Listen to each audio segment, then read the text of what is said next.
A Robin with a Hood, could you ask for more? Robin Hood. Men in Tights was not just a parody, it was Mel Brooks turning centuries of English legend into pure comic chaos.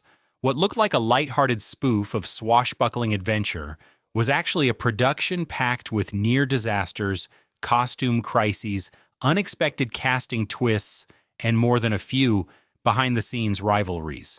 From late-night rewrites to on-set pranks that went too far, the story behind this medieval farce is as wild as the movie itself. Today we reveal 20 weird facts about Robin Hood Men in Tights. Cary Elwes refused to copy Kevin Costner. When Cary Elwes took the role of Robin, he faced a strange challenge. Kevin Costner had played the same character 2 years earlier in Robin Hood, Prince of Thieves. Audiences still remembered that performance and the missing English accent. Elwes decided to take a completely different path. He made his version deliberately charming, sarcastic, and very British. Mel Brooks wanted him to parody the serious tone of the previous film without being cruel. The famous line where Robin claims he can speak with an English accent was added during shooting after Elwes made the crew laugh during rehearsal. That small change became one of the most quoted jokes in the film. Costner reportedly did not appreciate the jab, but Elwes's delivery helped cement Men in Tights as the ultimate comic retelling of Robin Hood. The movie had a totally different title. Before anyone heard of Men in Tights, the project was called Robin Hood: The True Story. Mel Brooks loved the idea of poking fun at Hollywood's obsession with realism. The studio hated it. They wanted something funnier and instantly ridiculous. During a meeting, Brooks looked at photos of the actors in bright green tights and burst out laughing. He scribbled Men in Tights on a napkin and declared that it was the title. It was silly, bold, and perfect. Marketing teams loved it. Audiences laughed the moment they read it on posters. Brooks later admitted that the original name would have doomed the movie. Men in Tights made people smile before the first line of dialogue was even spoken. It became one of the best comedic titles in film history. Dave Chappelle landed his role by chance. Men in Tights marked the very first film role of Dave Chappelle, who was only 19 at the time. He had never acted in a movie before. While performing stand-up in New York, he caught the attention of Mel Brooks's casting director. Brooks wanted someone who could bring a modern and clever tone to the character of Achu. Chappelle met Brooks, briefly told a few jokes, and was hired instantly. On set, he improvised many of his lines, giving the film a fresh rhythm that balanced old-world silliness with street-smart humor. His chemistry with Cary Elwes created some of the film's best moments. Brooks later said Chappelle reminded him of a young Richard Pryor. For a debut performance, it was a legendary start. The sword fights were painfully real. Even though Men in Tights was a comedy, the sword fights were serious business. Cary Elwes wanted the action to look authentic, so he trained with a professional fencing coach who had also worked on The Princess Bride. The result was fast, precise, and dangerous. During one take, Elwes accidentally hit another actor hard enough to draw blood. The extra insisted on finishing the scene, saying it was an honor to be wounded by Robin Hood. That footage was kept because it looked perfect on camera. By the end of production, most of the cast had bruises, cuts, or sprained wrists. It was supposed to be parody, but the sword play ended up being some of the most committed choreography Mel Brooks ever filmed. A hidden cameo almost nobody noticed. There is a blink and you miss it cameo hidden inside Men in Tights. Mel Brooks himself appears disguised as Rabbi Tuckman, but few fans know that another secret cameo hides within the film. In one marketplace scene, a hooded merchant selling strange trinkets is actually Brooks's longtime writing partner, Ronnie Graham. He appears for only a few seconds without dialogue, but he had co-written several of Brooks's classics. The cameo was filmed at the end of the shoot as a private joke for the crew. Brooks wanted to thank Graham for years of collaboration. It is a moment of loyalty buried in chaos and humor.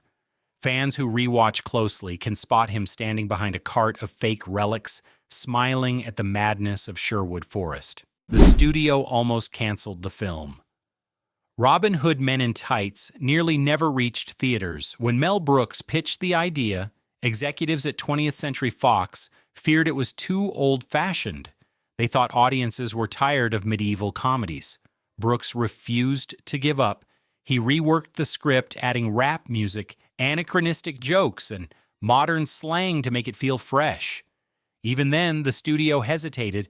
They worried that parody films were fading after the late 80s boom. Brooks personally financed part of the early production to prove it could work. When test screenings began, the laughter was unstoppable. Studio executives quickly changed their tune and approved full funding. The movie went on to earn back several times its budget. What almost died in the boardroom became one of Brooks's last box office hits. It was Rebellion dressed in tights. The rap song was written overnight. The now iconic Men in Tights rap was not part of the original plan.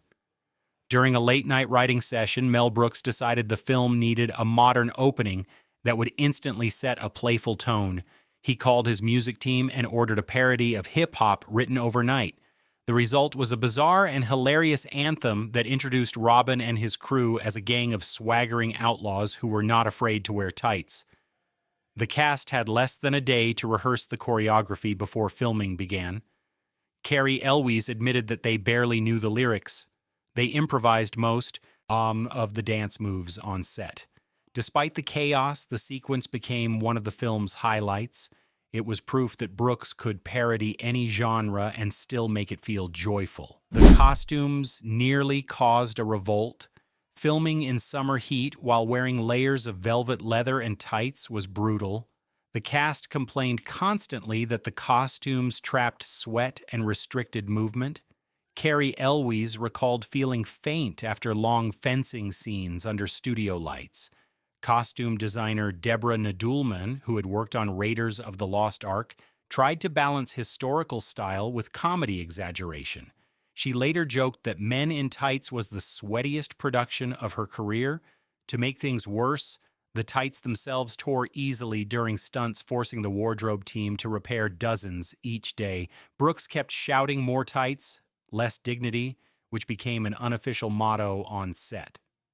The discomfort was real, but the result looked perfect on camera, creating that absurd mix of elegance and foolishness that defined the movie's humor. Patrick Stewart's cameo was a last-minute addition. The movie ends with King Richard appearing in full regal glory, played by Patrick Stewart. What most fans do not know is that Stewart's cameo was added after the film was already finished. Originally, the ending featured a minor actor, but test audiences found it flat. Mel Brooks called Stewart, who was then filming Star Trek: The Next Generation. Stewart flew in between episodes and shot his entire scene in one afternoon. His presence transformed the finale into comedy gold. The audience immediately recognized his serious face, delivering ridiculous dialogue with perfect timing. Brooks later said Stewart's arrival felt like a royal rescue. It gave the film the grand, absurd finale it desperately needed. One day of shooting created one of the movie's most unforgettable moments. Cary Elwes injured himself during filming. Comedy often hides pain, and Men in Tights was no exception. During one of the fencing sequences, Cary Elwes performed a jump that went wrong. He landed awkwardly, twisting his ankle. Instead of halting production, he insisted on finishing the scene before seeking treatment. The injury swelled overnight, forcing him to film several later scenes while limping. The crew disguised his limp by adjusting camera angles and letting him rest between takes. Elwes never complained on set, but admitted years later that the pain was intense. His dedication impressed Mel Brooks, who called him the most heroic man in tights he had ever directed. Ironically, that real injury added authenticity to Robin's exhausted look during battle scenes. It was pain turned into performance. 11. Mel Brooks played 2 roles without telling the crew. Mel Brooks loved surprising his team, and during Men in Tights, he took that to a new level.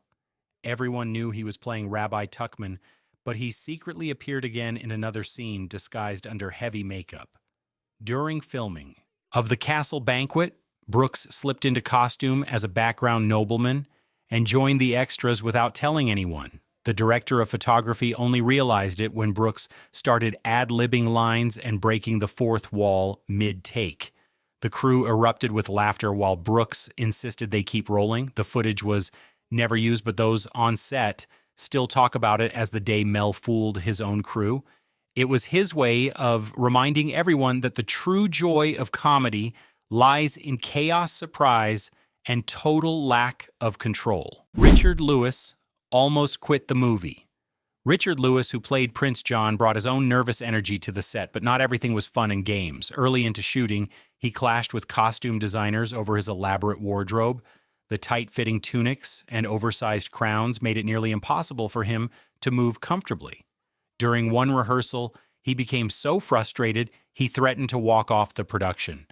Mel Brooks personally intervened, inviting Lewis to his trailer for a heart-to-heart.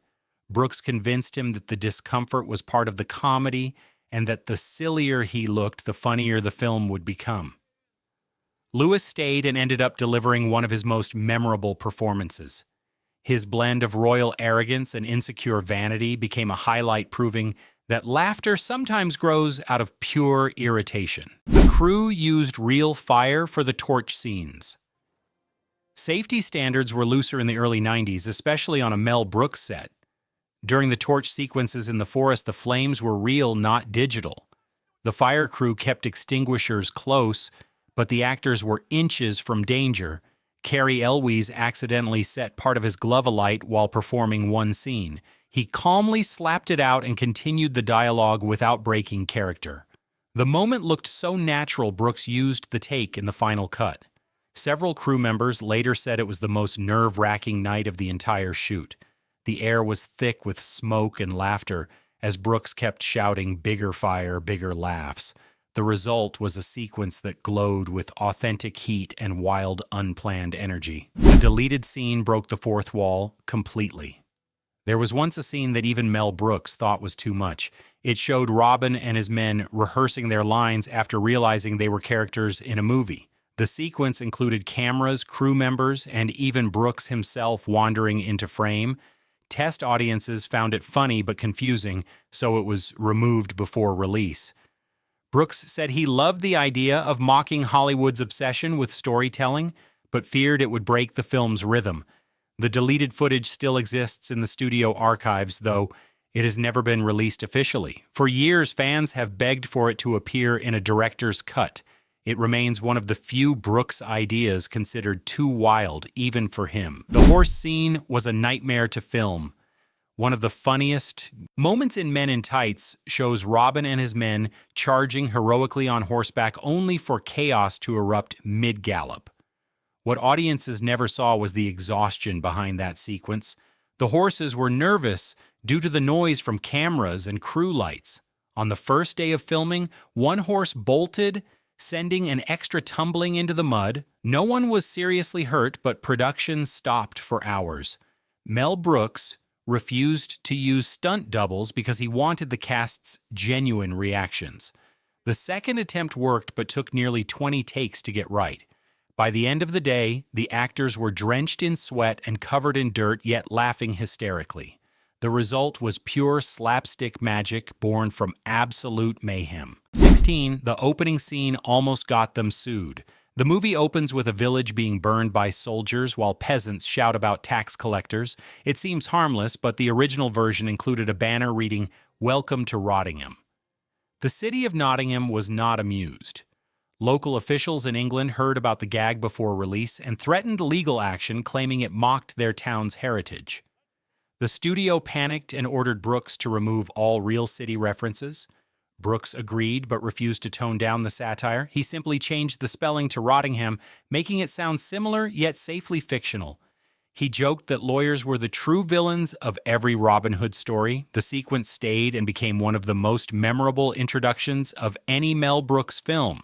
It turned censorship into comedy and defiance into art. The bridge fight was improvised on the spot. One of the funniest scenes in Men in Tights features Robin's absurd battle with Little John on a narrow bridge. What most fans do not realize is that much of it was improvised. The original script only said Robin fights John with staffs until one falls in the water. On set, the actors began adding ridiculous flourishes, slapping each other with twigs, shouting nonsense, and even breaking their own props. Mel Brooks loved it so much he refused to cut a single frame.